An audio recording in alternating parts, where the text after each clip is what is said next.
Yes, people, what's happening? Welcome back to the channel and welcome to another live stream. And Graham Potter's Blues are back in action tomorrow lunchtime with a trip to Anfield. Normally a big game, still is a big game, but this season it's 9th versus 10th. It's very much mid-table. Both teams struggling for form, both on the same amount of points as well.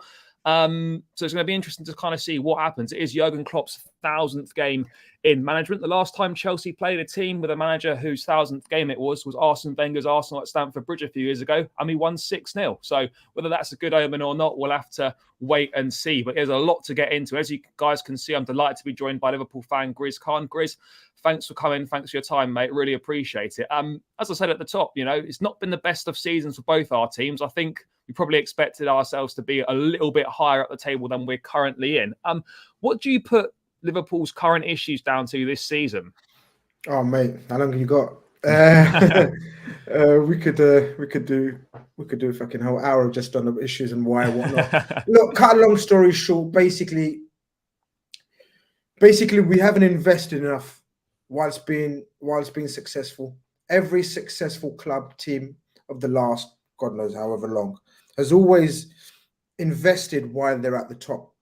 Like, even if it's one or two players, like the great Man Uniteds, even yourselves, Chelsea, the great Arsenal teams of the past, even the great Liverpool teams of the past. I'm not talking under FSG, the current owners, always invested whilst being at the top, even if it meant one or two players, refreshment, circulate, keep the players on their toes type thing. We didn't do it. We just didn't do enough of it, and we're paying for it now. And we didn't do it. So I say that we didn't do it. We done it at the back. We done it up front, obviously, but we neglected the midfield. We've bought one midfielder. Listen to this, Charlie. One midfielder in 6 windows, and that was I know Thiago, the feeling. A 30-year-old Thiago, or 29 at the time. Yeah, he's the only midfielder we bought in 6 windows. That's insane. And considering Jurgen Klopp relies on his midfield as the hardest working part of his team, it's ludicrous. Mate, we're using the same midfield that we had in 2018. We haven't signed anyone since we bought Kovacic and Jorginho. So, we're in the same boat, complete lack of investment in midfield, and it's causing massive problems. Yes, we've invested at the back. Yes, we've invested up front. But ultimately, until we fix the midfield, the issues aren't really gonna go anywhere. But I mean, did you expect Liverpool to do this badly this season, despite lack of investment? The squad's still very good. You've added the likes of Luis Diaz, last January. Cody Gakpo's come in this window, obviously too soon for him to make an impact, but there's still a lot of quality in the side. That midfield of what Henderson, Thiago, and Fabinho, that still started the Champions League final last year, I think.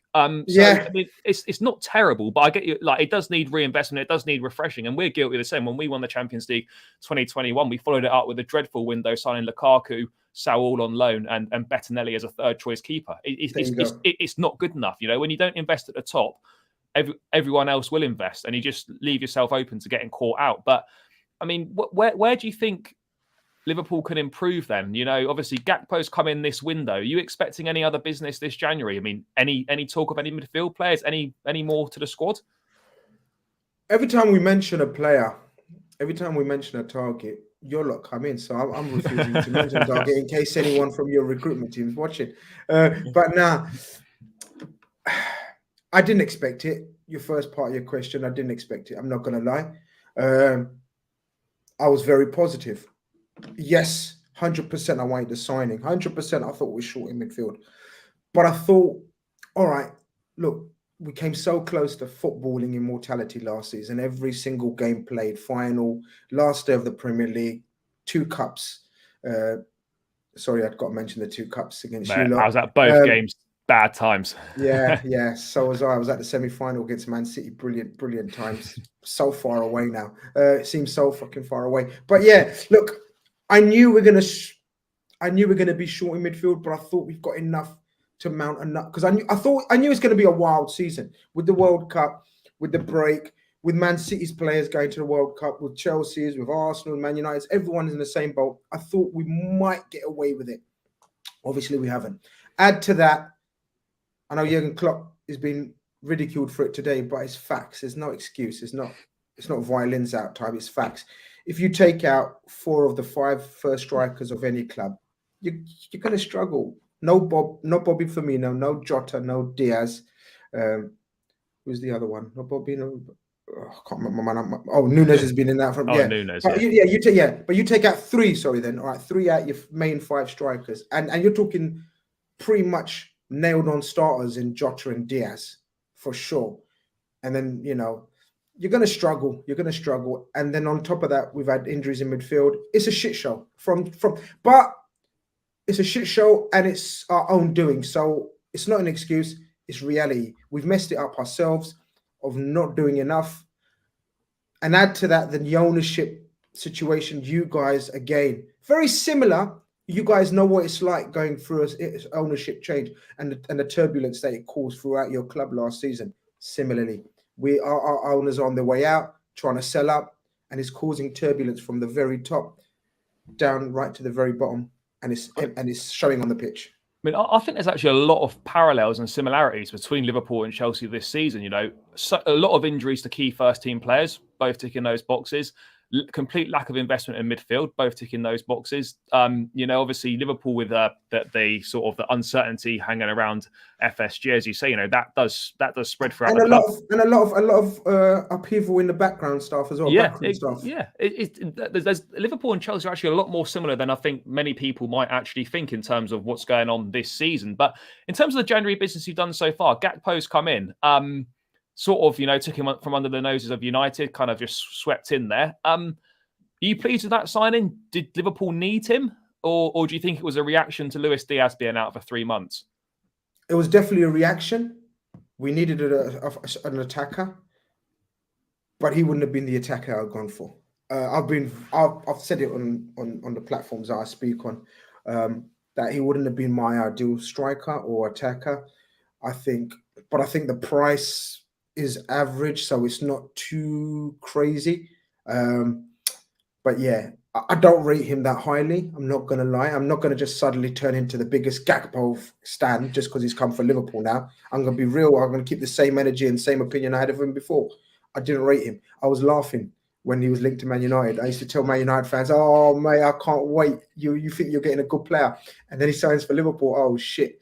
So it is what it is. I think he's very good technically. I think he's going to score a lot of goals where if you make a compilation of him, you think, whoa, this guy's good. But if you watch him over 90 minutes, he doesn't do enough for me. He doesn't do enough. It's one of those ones where the price is all right. So I'm not too overly pissed off with it, but it wouldn't have been my first choice attacker. People are saying you should have bought a midfielder. I get it. But as I've said, when you've got no attackers and you're relying on Mohamed Salah on his own, literally, and Nunes, the newcomer, we had to bring in another attacker. But I just think we bought the wrong one. But yeah, midfield is one where we need to strengthen. My first choice all day long, and I've been saying it for about a year now, Moises Caicedo. We want him as well. Looks like you're going to blow us out of the park because you can. You simply can. You can blow up everyone out of the park, man. Fucking money you guys are doing and spreading. We can't compete if you guys offer him 70 million. You've offered 55 already. They've said no, they want 75, 70 million for him.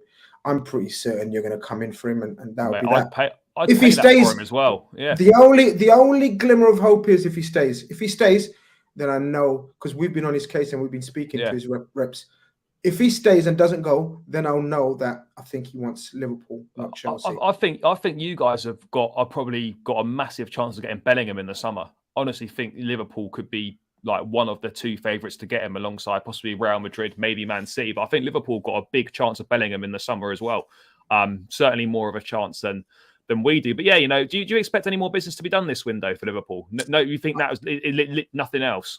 I still harbour hopes. But I don't think it's going to be anything significant. I think it's going to be we're going to try and look for a bargain or a possible loan situation, because we are going for, and I know our owners have been saying it for yonks and yonks and yonks. We're going for it next summer. We're next summer FC, mate. We're going. Apparently, we're going huge in the summer. I agree with you on Bellingham. I've been getting loads of flack and stick for it. Because everyone's saying, why the F would he go to Liverpool? Well, you're going to find out in summer. He's going to be a new number 8. I even know what number shirt he's getting. So, yeah, that should be fun. interestingly enough, a lot of our targets align. Like a lot of the players that we're going for, you're going for, or the ones you're going for, we're going for. We're in for Rice as well. And I Yeah. know you guys are long-term admirers of Rice. We were in for Enzo Fernandez. You guys are in for Enzo Fernandez. And the reason for this is there's about 4 or 5 world-class midfielders out there.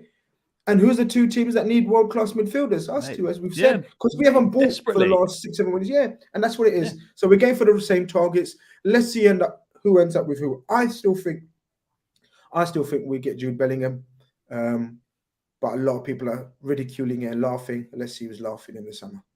No, I think you get Bellingham as well. I think we'll get Caicedo, whether it's now or whether it's in the summer. I think we will get him. I think we will put the money on the table eventually, but we'll kind of have to wait and see on that. I just wanted to talk about a current player at Chelsea, Mason Mount. I seen you done a tweet the other day saying that you would take Mason Mount at Liverpool. He has been linked with Liverpool. Still hasn't signed a new contract at Chelsea. I think it's up at the end of next season. He's currently on 75k a week at Chelsea. He wants a new contract around 250. And he wants the club to show that they value him. I think that probably will all get sorted out, but I think it would be Mount gets battered on social media, particularly Chelsea Twitter. His performance has been poor this season, but he seems to get picked on more than any other player. And the idea that certain Chelsea fans would be happy with him going to Liverpool is just I can't get my head around it. You take him though, if that ever came round to it. What makes you think that he'd be a great fit at Liverpool? I mean, obviously it probably is not going to happen, but I mean, hypotheticals here. What makes you think he'd be good for you? Yeah, look, I'll be very, very happy if we manage to prize him away. I think he's a fantastic young player. I think he's technically very good, underrated. I think he's got a great attitude, very hard working. You saw his time was it Derby as well, wasn't it? Yeah. Under Rooney. Was it under Rooney? Yeah, that was under Lampard. I beg your pardon. Yeah. Under Lampard, of course. And if anyone's got a good eye for a attacking midfielder, it's Frank Lampard. He would know what it takes to be a good young midfielder coming through the ranks, show the right attitude. And I have no idea. Obviously, you'll know more why he gets so much stick from Chelsea fans. And it's one of those ones where, you see him from the outside and everything about him is neat. Do you know what I mean? His touch is neat. His passing is neat. He's got a good eye for goal. He works hard. He's a young man still. How old is he? 22, 23. I think he's 23. He might have just been 24 like a couple of weeks ago. Okay, but fairly young, Yeah. Very young. How people can write him off and say, "Oh, it's beyond me." Young players are allowed to have bad spells. Like there's not a player. Do you know what I mean? Jadon Sancho, for example, having a very rough patch at United. Like Liverpool Harvey Elliott's had a rough patch so far this season, but again, a young man, Curtis Jones. I think Curtis Jones is more comparable to Mason Mount for you guys, but people forget Curtis Jones is only 21, and because he's a local lad, the spotlight's more on him. Maybe they demand more from him, but yeah, Mason Mount. I know Klopp's a massive, massive, huge fan of Mason Mount.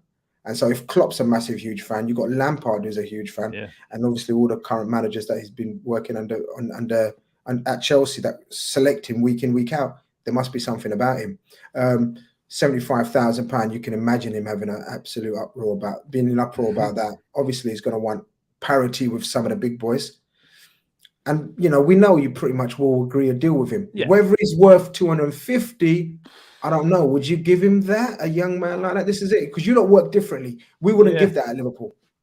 No, it's tricky because, like as you say, you want to keep him. You want to keep your players at the club. You want, particularly at Chelsea. There's been a massive problem over the years where we've had like poor attitudes in the dressing room. Players that are just here for a payday, don't really care about the club. You want to keep the guys around that live and breathe the club, and he does. Yes, he's got to perform better on the pitch than he has been doing this season, but.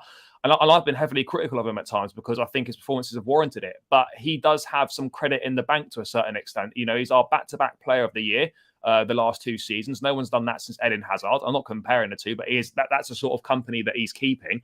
And it would be ridiculous, in my opinion, to get rid of him. Someone that loves the club, someone that knows it inside out, someone that is not a bad egg in the dressing room by any means. And you could argue, is anyone really worth the money they're paid? Unless you're getting like absolute top draw. I'm talking like Reece James, that, he's going to deliver for you more weeks than not. Players like Salah, Van Dijk, etc. These guys will deliver for you 9 times out of 10. So yes, 250 is a lot of money. Do I think he deserves it? It's a tricky question, because if you're basing it on his performances right now, you'd say no. But if you're looking at the overall long-term picture, then I would say you probably have to move more towards yes than you would towards no. But you'd have to keep chatting to him and seeing if he really wants to stay there. And if he really wants to stay there, then surely he signs for less. Like, and when we say less, like 75k in the grand scheme of things in this day and age is poor. Like, he's an English international. He's an English international, young player as well, and he's done brilliant for Chelsea so far. But you tried to say you'd think there'll be a middle ground, and that would be the test for Mason Mount to see if he really wants to stay there. I mean, I think he will sign. It's just kind of a little bit of back and forth and whatnot. And I think people forget it's quite normal to turn down the first contract offer you get given. Very rarely do people accept like the very first offer that's put on the table. But kind of takes us nicely, mate. It's always interesting getting other people's thoughts that don't support Chelsea. What are your thoughts on the way that Todd Boehly and co have come in as owners and the way that they've spent and the amount of money they've spent? How do you view it from the outside? Because, you've seen Klopp, I think it might have been today or the other day, saying, that, we can't deal with our problems like Chelsea do, or something along those lines, referencing, going out and buying a lot of players. What do you make of the way that Chelsea is seemingly free spending their way to sort of try and solve the issues that the club currently? Jealous. Yeah. Yeah, put in, straight up jealous. I wouldn't like him running my club. Now, what I mean by that, people need to hear me out. What I mean by that, if he came in like he has at Chelsea, with no sporting director, not listening to the coach, and please don't tell me, I'm not talking to you, I'm talking to everyone. Please don't tell me that, he's consulted Potter for every single signing. We know he hasn't. Probably not, no. So he's gone out and he spent loads of money on loads of players. I would love that level of spending, but I would love it if he spent it in conjunction with Jurgen Klopp. And that's the difference. I don't think he'd be able to do that at Jurgen Klopp. Jurgen Klopp's a far more experienced manager than Potter. Jurgen Klopp's got a far bigger name. He'd say, I'm Jurgen Klopp. All right, new owner, how are we? Either you do it my way or I'm gone. And I think that's what's happened with Tuchel.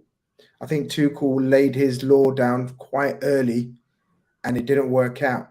So this is where I fear for Potter, or feel for Potter. But Todd Boehly's doing what he's got to do. Every owner's got a right to spend how he wants on his club. And if you've got it, flaunt it. I wish we had it, and I wish we'd flaunt it. But it's got to be structured. The way we operate, if I would love to have another 100 million a season, even not even two. Like, you've spent 300-400 million in one window, so like a lot of money, few months. Yeah, I wouldn't even want that. I just want Liverpool fans just crying out for like just 100 million, even more, and we'd be fine with that. We're not greedy at all. So look, Todd Boehly, I haven't got an issue with it. He's doing what he's got to do.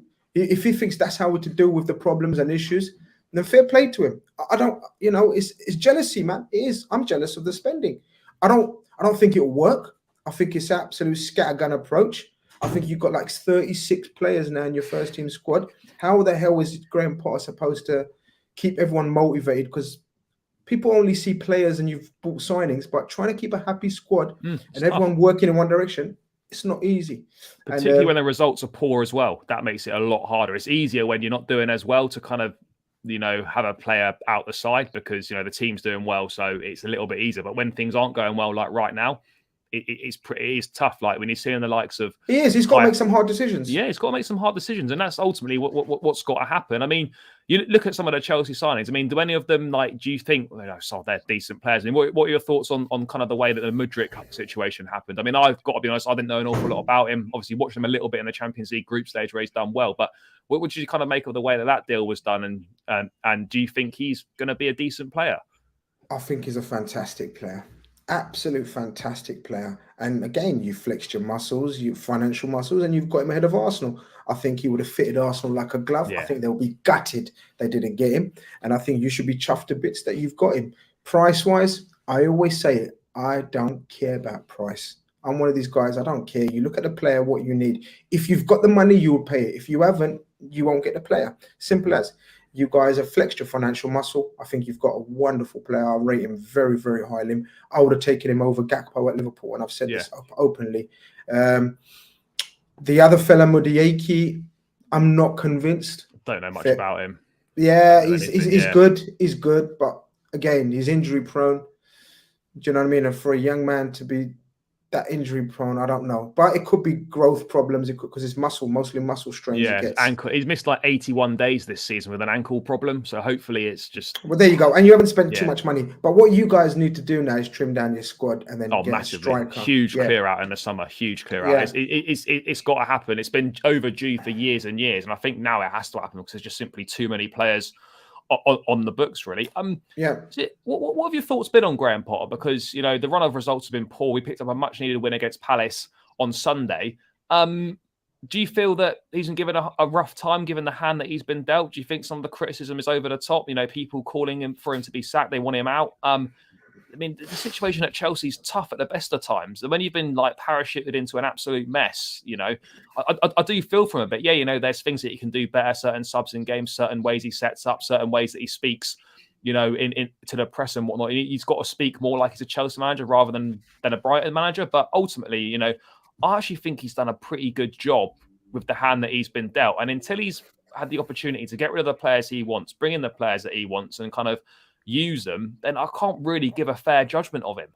You can't, and it's totally unfair to do so. The only criticism I'd have for him is he should have known what he's getting into. Yeah, he should have made it very clear with the owners and whatnot that I need to work this way. What you got planned for me? How are you going to do this? Because it's almost an impossible task to get Chelsea going from the off. Because you've got so many players that not yours. You don't know the club. There's turmoil, unhappy players going out of contract, non-stop injuries. It's an absolute mess that he's walked into. And for an inexperienced manager like him, it's a tall order. So to try to judge him or call him out right now will be mad. But we know it's a fickle fan industry, isn't it? People want instant success. So I do feel for him. I don't envy him, but I think the calls for him to be removed or anything like that are wild, man. He just needs to be given a whole season, give him a couple of windows, and then just let him. This is like a free hit for you lot this season, and you got to let him see what he does next season. In terms of more moving towards Saturday's game, mate, what would you like to see Liverpool and Jurgen Klopp do differently from previous games? Obviously, lost to Brighton 3-0, dreadful performance. Obviously, beat Wolves in the cup in the replay, slightly better performance by all accounts. What do you think needs to be done differently for Liverpool to get a positive result on Saturday? Oh, mate, I don't know where to start with Liverpool and Chelsea. I mean, I've been happily speaking about Chelsea. Now it's time to speak about my lot. It's just as bad. We're not showing anything that unrecognizable from the team that I've known for the last 5-6 seasons. Like, we're the easiest team to play against, and I hope you guys don't see it, but you're going to realize tomorrow. I know you lot are not much better. Yeah, we're poor as well. Honestly, we're the easiest team to play against right now. So tomorrow could be anything. I just hope he gets the selection right. We haven't got no Virgil van Dijk, and obviously we haven't got none of the strikers that I mentioned. No Bobby, no Diaz, no Jota. That would be music to your eyes, because that's 4 first teamers. I know you guys are missing a few first teamers as well. Quite a lot. So that kind of levels it up from that angle, from that aspect. And then it's just the midfield selection, man. So many people asking him to change. Don't pick the same midfield. They're dead. They're dead on their feet. They've got no energy. They've got not attitude and desire, and that's all there, but they just haven't got the legs to do it. And if you guys have got informed Kovacic on there, I don't know what your situation was with Kante, but no, he's not coming till March at least. He's out for a while. Yeah, still out for a while. No Reece James, no Chilwell. Basically, no injured players are back, so it's pretty much the same players plus Mudryk that were available. Plus Mudryk, yeah. So exactly. So it's a trying to predict the lineups is a bit wild right now. Both of us. Yeah, I couldn't confidently predict our lineup. Normally I can. It's one of those ones where we just hope that we've got some energy about us. Because if we play like we've been playing, I know you guys can't see it, but trust me, he'll beat us if we play like we've been playing for the last 2-3 league games. The cup Yeah. was better. The cup was different. He brought in about 3 or 4 youngsters that held their own. In fact, done brilliant. Elliot, Carvalho, Stefan Bejic, and Gakpo started through the middle. So, but I don't think he's going to retain them. This is Chelsea. Yeah. Despite where we are in the league, it's a big game. He's going to bring back the so-called big guns that haven't been playing like big guns, but he's going to have to. I think he's going to bring them back. And just very briefly, because I know you got to shoot in a couple of minutes. Do you like where are you at with Jurgen Klopp? Do you feel that if the poor form continues, would you ever envisage a situation where FSG would remove him, or do you think it's very much he's here for as long as he wants to be here? Especially under this ownership, he's there until he wants to be here. Yeah, there's no chance of them sacking him. They'll be finished without him. They know that. He probably knows that inside. He's made mistakes. He hasn't been great this season. Not a problem.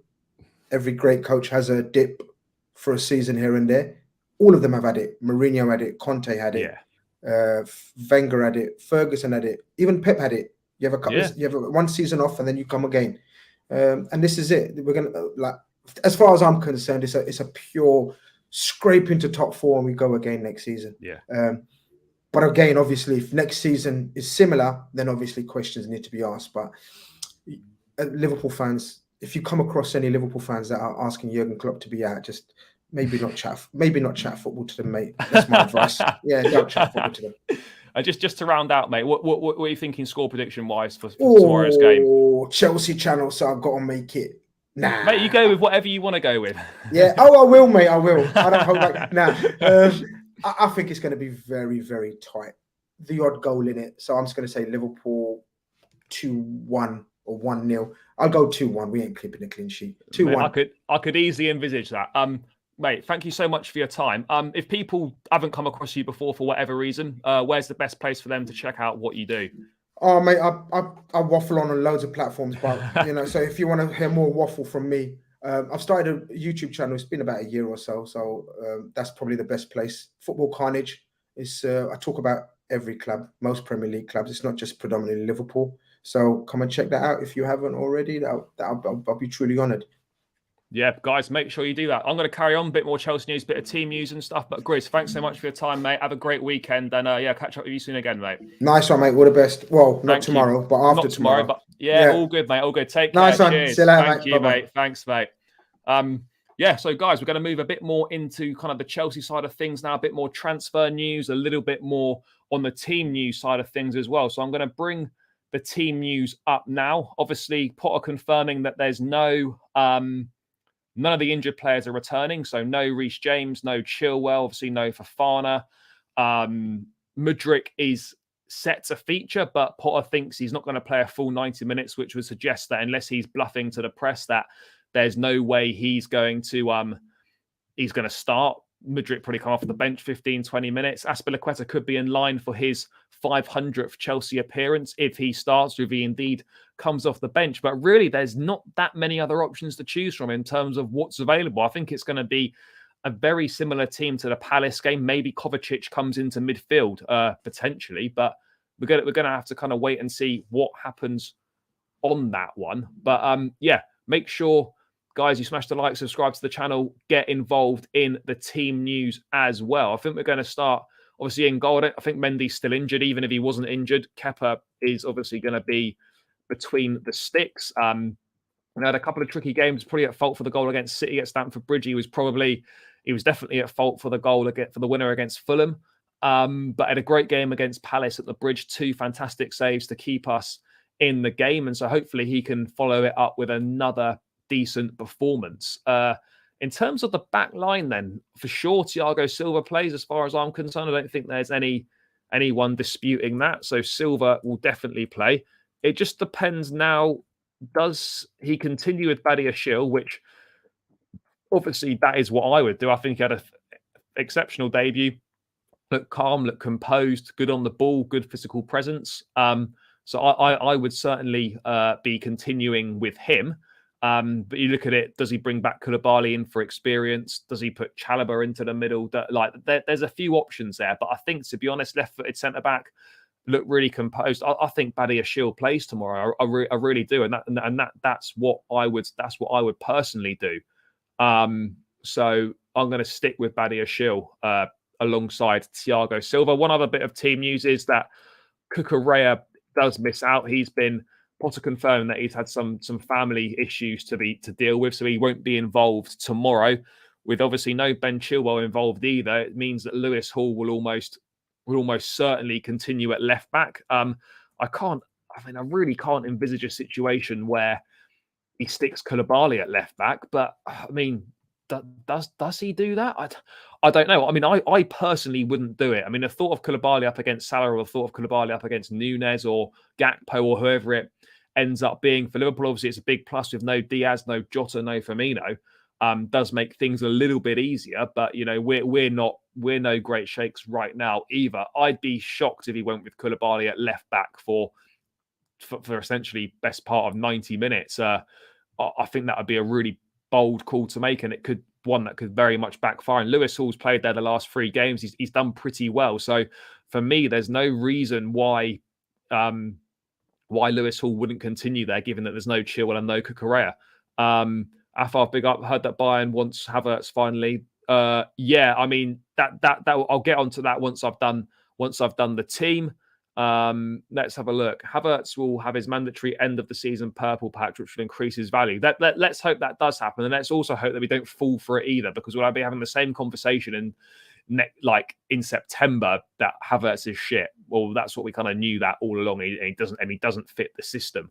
So we've got Hall. Right back's an interesting one. We've seen Chalobah there for the last 2 games. He obviously played there against City in the Cup, not the best of games, and then he obviously played against Palace last weekend, which was much better from him. So I would probably continue with Chalobah just because he offers more than Azpilicueta does, but then could possibly go in for more experience on a big away game. That's the conversation to have. But for me, it would definitely make sense to continue with Chalobah at right back, given that Reece James still isn't fit to return. Midfield is where it kind of gets interesting, because yeah, I definitely agree. Chalobah over Aspie. Aspie would be making his 500th Chelsea appearance. I think he'd become only the 6th player to do that. So it would be quite some achievement if Aspie does feature tomorrow, whether that's from the start or whether that's from coming off the bench. So he could be in line to make his 500th Chelsea appearance, which would be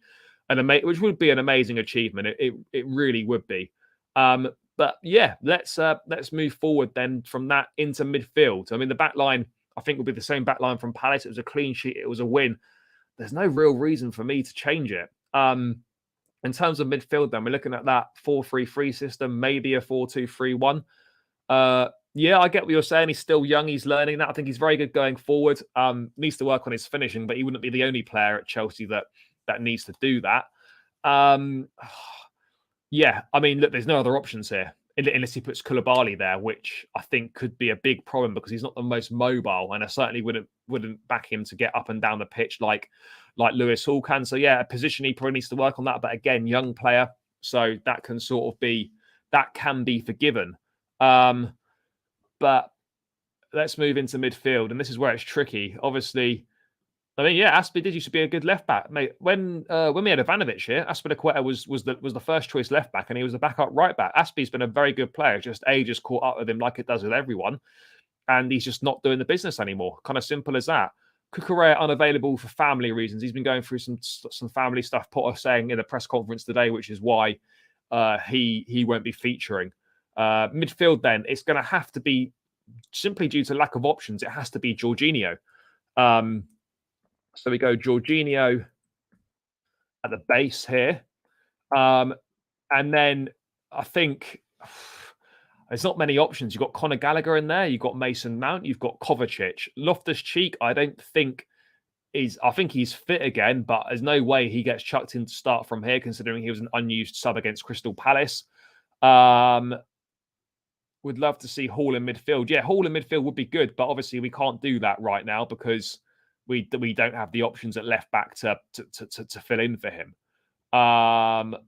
Personally, for me, on this one, this is a team that I'm picking. Obviously, I bring Kovacic back in for sure.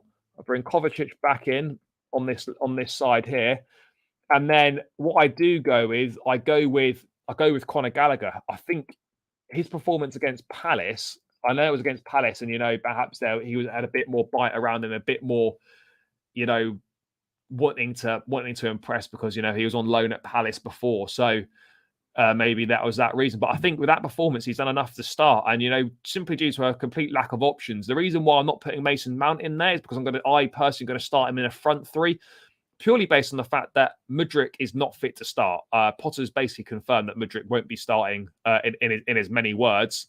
So otherwise, I would have started Mudryk and put Mount in midfield. So Mace, for me, I think front line is going to be Hakim Ziyech on the right, because obviously Sterling and Pulisic are both out and Felix is still suspended. We go Mason Mount on this left-hand side. I know people have been calling for Chukwuemeka to be involved. I think the only way Chukwuemeka's involved is whether he picks him ahead of Conor Gallagher, which is a possibility, but Chukwuemeka's more been playing to that side. But I think at Liverpool, you maybe want Gallagher's energy, the way that he gets around the pitch, his high tempo and stuff. He might look to go for that. Maybe that's what I'd be going with. And then we look at the front line. I think Mount left, Ziyech right. And as much as I hate to say it, it's clearly going to be Kai Havertz through the middle. Got the goal against Palace on Sunday, even though the performance was poor. Potter just doesn't fancy Aubameyang at the moment. Aubameyang's bang out of favour. Aubameyang's only going to be useful for us if we actually create chances, and we don't create any chances. It's kind of as simple as that. So ultimately, you look at that front three, and that's what we have to pick. I don't know if Madueke was registered in time to feature tomorrow, but there's no way he would have started anyway. And I doubt he'd even be on the subs bench either, considering he's literally arrived, in the country last night, been doing his medical today, signing all the documents and all that stuff. So, I mean, there's an outside chance that Madueke could be on the bench, but I don't think so. So, yeah, I mean, for those reasons, it's basically that's kind of the situation that we're in. Mudryk is not going to play, certainly from the off. So, those are the options we've got with him. When you say people say, "Oh, why Chelsea signing so many attackers?" Well, when that's the front line we've got to field right now, and when we went to Newcastle and we fielded Broja, Gallagher, Mount front three, and people saying, "Why are we signing attackers?" Well, that's the exact reason why we're signing attackers, because look what we're going to basically be putting out tomorrow. It's not great. It's a poor level of quality. It really is. But I mean, hopefully, look, Liverpool with no Van Dijk trending in different form, Robertson not hitting the heights that he normally does, then there is a chance, but I just don't trust this attack to do anything. But that's the team I'd go with. I mean, the only possible difference that I would make is maybe Chukwuemeka instead of Gallagher, and possibly Aubameyang instead of Havertz. But I can't see the team being any different to that tomorrow. I mean, that's what I personally go with. But if I'm putting the manager's head on, I just don't see how Potter can pick a vastly different team than that. I mean, he could surprise us and Mudryk goes straight in, but from taking his comments at face value, at face value, sorry, that you've got to presume that Mudryk is not going to be in a position to start. So that's kind of the team that I go with. If anyone's got any different suggestions in the chat, do of course let me know. But we're just going to get into a little bit of transfer news now. Obviously we completed the signing of Madueke, and then there's news about, obviously I covered it, the Moise Caicedo stuff yesterday, in terms of Chelsea having a bid turned down for him, whether they go back in for him or not. Let's kind of wait and see what happens on that. It's a lot of money. He's a great player. I personally probably would stump up the cash for him, but let's kind of see what Chelsea are going to look to do, because Caicedo, I think, is a complete midfielder, 21 years of age. You're paying that. So let's kind of see what happens. So I'm just going to get into a little bit of the transfer news. Not feeling confident with a Salah versus Hall and Badiashile. I think Badiashile had a great debut. So, yes, this will be a step up and it will be tougher, but I think he looks like a really good player. So no concerns for me on Badiashile and him having any issues. I mean, yes, it'll be his second game for Chelsea, second game in the Premier League, but from what we've seen, I think it certainly looks very promising from his perspective. So I wouldn't be too concerned. Yes, Hall and Badiashile against Salah, you'd think that may potentially a bit of a mismatch, but ultimately, you know, that's kind of the way it is. So yeah, Badiashile and Hall, I think they've got enough about them to deal with the threat of Salah. Salah's not been in the best of form this season, but maybe a bit of extra fire in his belly to against his former team Chelsea. We will have to see. But let's move away from the team news then, and let's go on to some more transfer news. I did cover some of this in yesterday's stream, but let's just go over it again. And according to Jacob Steinberg in The Guardian, Brighton have apparently started looking for potential Caicedo replacements in case Chelsea hit their set price tag of 75 million. Chelsea are weighing up whether to improve their 55 million rejected offer. To me, that suggests that, I mean, if this is accurate and we're going to take it as accurate for the purpose of this conversation, then I think Brighton, for all intent and purposes, probably know that Chelsea will return with an offer that could more than likely reach their asking price.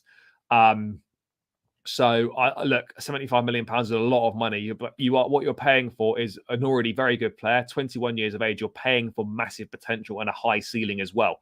And midfield players that are going to improve the team and take you to the next level, they're not going to be cheap. They're going to cost money. There's not many of them around. You're looking at Jude Bellingham, you're looking at Enzo Fernandez, you're looking at Moise Caicedo.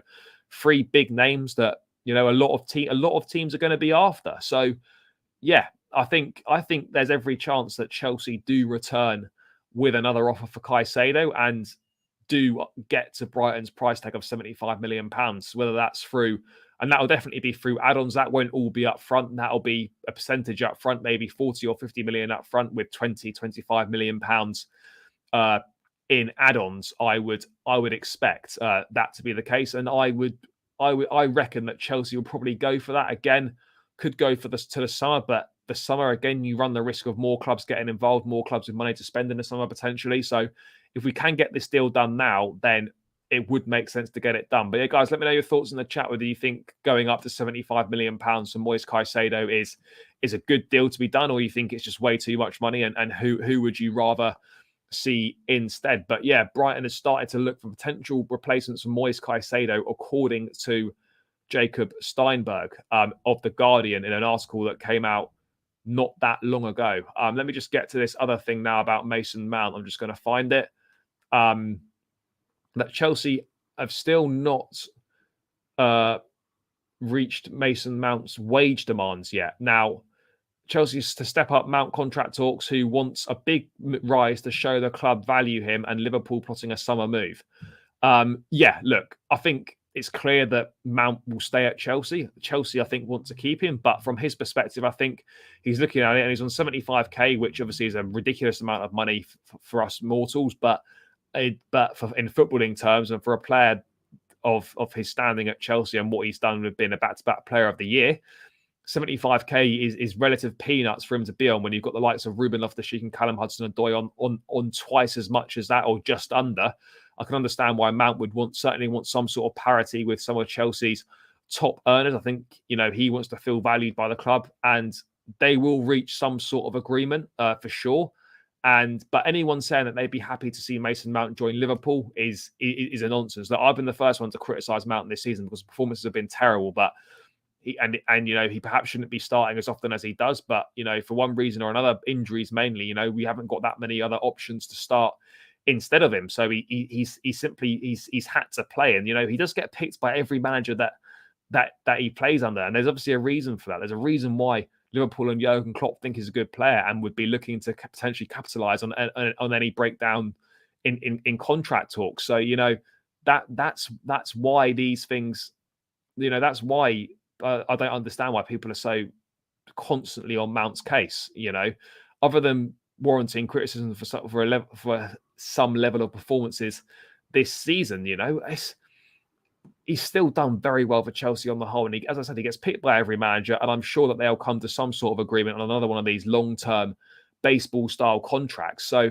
let's see what happens in that regard. But yeah, Chelsea obviously stepping up their contract talks with Mount. Now, I think he's out of contract at the end of next season, so there's still a bit of time. But, you know, as the clock winds down on the contracts, you know, you want to try and you know, that brings more clubs in. So let's kind of see let's see what happens with that. But I do expect that to get wrapped up. I can't envisage a situation where Mount doesn't sign for Chelsea and he potentially leaves on a free. I'd very much be surprised if that was to be the case. But Mason Mount is being monitored by Liverpool, and they are exploring whether or not to buy him in the transfer window in the summer. Now, that would be, honestly, the ownership have done some great stuff this window. If they allowed that to happen, that would be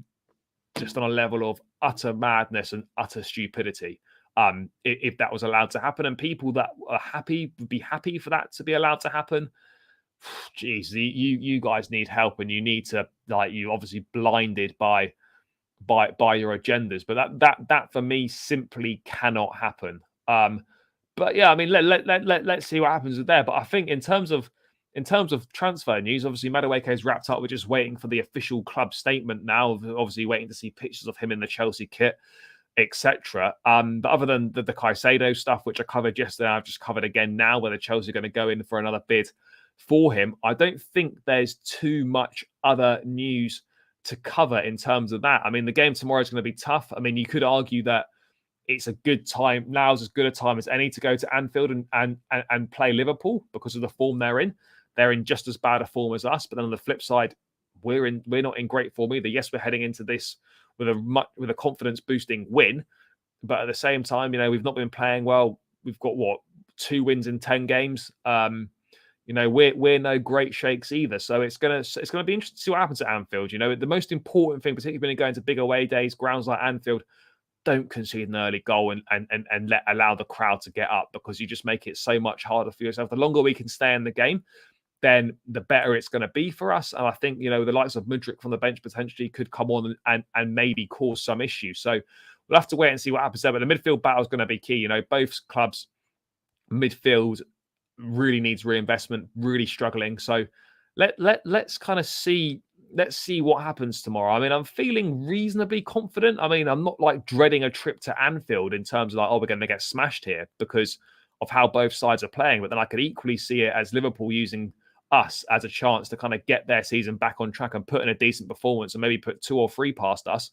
But equally, if we can get a result here, we've got no game for 2 weeks then after this game, because it's FA Cup stuff next weekend, and for obvious reasons, we're no longer in that. So, we could really do with going into this 2-week break with a confidence boosting win. And you never know, that could be sort of the lighting of the fire that we need to reignite our push back up the table to try and get as close to those top 4 positions as we possibly can. Although that does seem quite a long way away. I think we've definitely got the capabilities to do it, but it's going to depend on whether we can be solid defensively. Do we take our chances, and can we win that midfield battle? All things that are very much up in the air, particularly when you've seen the sort of football that Chelsea have been playing this season. But yeah, I think that seems like a good place to round out, guys. I will be making the trip up to Anfield tomorrow, so make sure you stay tuned for the match vlog dropping after the game. So make sure you tune in for that. Smash the likes on it.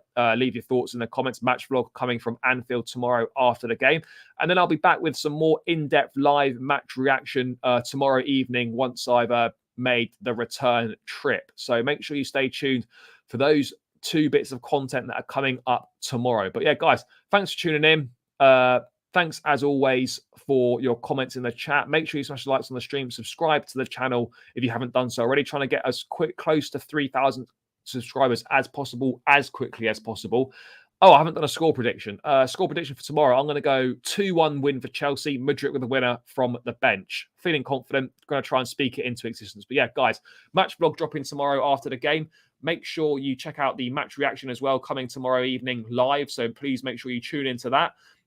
As I said, smash the likes on the stream. Subscribe to the channel if you haven't done so already. It takes seconds. We'd really appreciate it. Just click that subscribe button on your way out. Trying to get to 3,000 subscribers as quickly as possible. But yeah, guys, enjoy the rest of your Friday. Have a great weekend. Hope you enjoy the game wherever you're watching it from.